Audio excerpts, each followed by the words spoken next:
Welcome to the Slop Temple. We pray this video helps. In this video, I will show you how to make a delightful Kani salad. First, let's gather our essential ingredients. You will need about 8 ounces of imitation crab sticks, 2 crisp cucumbers, and 1 medium carrot. For the creamy dressing, have on hand Japanese mayonnaise, a touch of soy sauce, some honey for sweetness, and sriracha if you enjoy a little heat. These simple items form the foundation of our refreshing salad. Now, let's prepare our main ingredients. Take the 8 ounces of imitation crab sticks and gently shred them by hand into thin, delicate ribbons.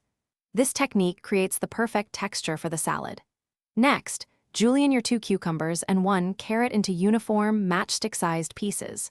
For the cucumbers, a helpful tip is to gently squeeze out any excess water after slicing. This prevents your salad from becoming watery and keeps it wonderfully crisp. The heart of any Kani salad is its rich, flavorful dressing. In a separate bowl, combine 7 tablespoons of Japanese mayonnaise with 1½ teaspoons of soy sauce.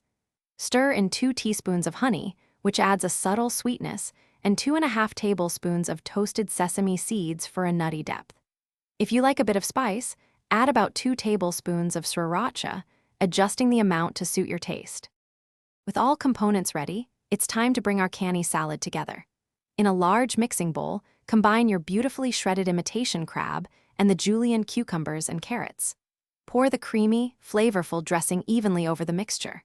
Gently toss everything until all the ingredients are thoroughly coated. For the best taste experience, cover the bowl and chill your Kani salad in the refrigerator for at least 1 hour before serving. Enjoy this refreshing dish. Thanks for watching. Consider subscribing if we helped you.